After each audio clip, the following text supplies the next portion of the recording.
మా సమయమైంది, అందరూ కూర్చోండి దయచేసి. ఫోన్స్ అన్ని బంద్ చేయండి, మధ్యలో ఎవరో ఫోటోస్ తీయద్దు, ఫోన్ మాట్లాడవద్దు. దయచేసి ఈ గంట పూజ మీద దృష్టి పెట్టాలి. భార్య భర్త పిల్లలు అందరూ చక్కగా ముఖానికి కుంకుమ బొట్టు పెట్టుకోండి. స్వామి మీకేమో ఆకుచక్క తాంబూలం గణపతికి పెట్టారా? గణపతికి పెట్టే ముందు దాని మీద పన్ను పెట్టుకోండి, ఖర్జూరాలు పెట్టుకోండి. ఆ పెట్టిన పదార్థం మీద తమలపాకుతో ఒక్కసారి నీళ్లు చల్లండి. మళ్ళా తమలపాకు నీటిలో పెట్టేసుకోండి. రాజుగారు మొబైల్ ఆపాలి.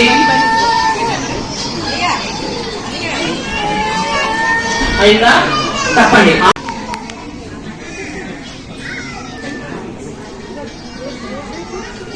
మా హారతి విధానంగా మీ చేతులతో మీ పలకలికి చూపిస్తూ చెప్పండి. శరదిందు సమాకారే పరబ్రహ్మ స్వరూపిణి వాసరా పీఠ నిలయే సరస్వతి నమోస్తుతే మంగళ కర్పూర నీరాజనం దర్శయామి. హారతిని దర్శించండి, చూసి నమస్కారం చెయ్యండి. హారతి ఎప్పుడు కళ్ళగద్దుకోకూడదు, దండం పెట్టడమే సాంప్రదాయం. అయినా యజమానస్య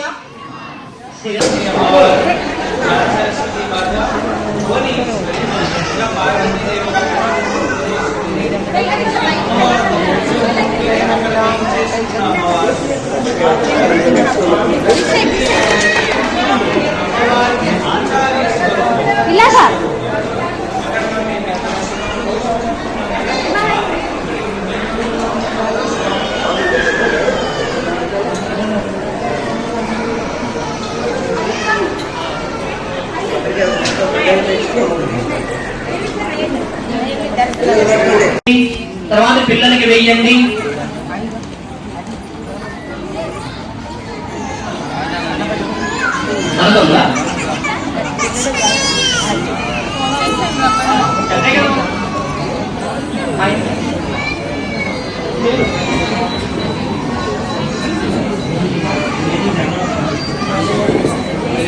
సంజీవ్ గారు అక్షతలు వాళ్ళిద్దరు కూడా వెయ్యండి. గణపతి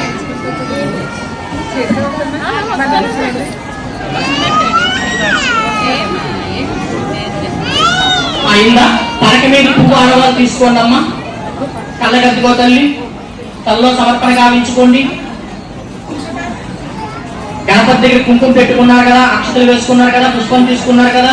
ఇప్పుడు దంపతులు కలిపి ఆ గణపతి పళ్ళాన్ని అలా పైకెత్తి పట్టుకోండి. ఇద్దరు కలిపి పళ్ళెంతో పాటు పైకెత్తండి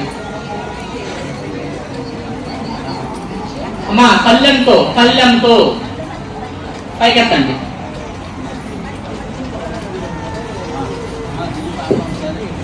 ఎంత పైకెత్తారా చెప్పండి. శోభనార్థే పునః ఆగమనాయ చ. మొదట్లో గణపతిని పిలిచాం కదా, ఏమని అంటే రావయ్య అని పిలుచుకున్నాం. ఇప్పుడు గణనాథ తమరు వచ్చిన పని ప్రస్తుతాన్ని ముగిసినది, మీరు వెళ్ళి విశ్రమించండి. మళ్ళా రేపటి రోజు మనం ఏం పూజ చేసినా, ఏ వ్రతము చేసినా, ఏ నోములు వచ్చినా ముందే పూజ చేయాలి తల్లి. ఆ సమయంలో తప్పక ఏం చేయండి, ఆ పూజను కూడా జయప్రదం చెయ్యండి అని తన యథాస్థానానికి ఉద్వాసన అంటే పంపడం జరిగింది. ఓకేనా? ఆ పల్లెం అలా కింద పెట్టేసుకోండి. పలక మీద పెట్టిన 3 పసుపు కొమ్ములు పలక పుల్ల ఆడవారి చేత్తో పట్టుకోండి. మగవాళ్ళు పలకని అలా పైకి పట్టుకోండి జాగ్రత్తగా. 1 నిమిషం వెయిట్ చేయండి, మా వాళ్ళు కలెక్ట్ చేసుకుంటారు. త్వరగా వెళ్ళండి అమ్మా.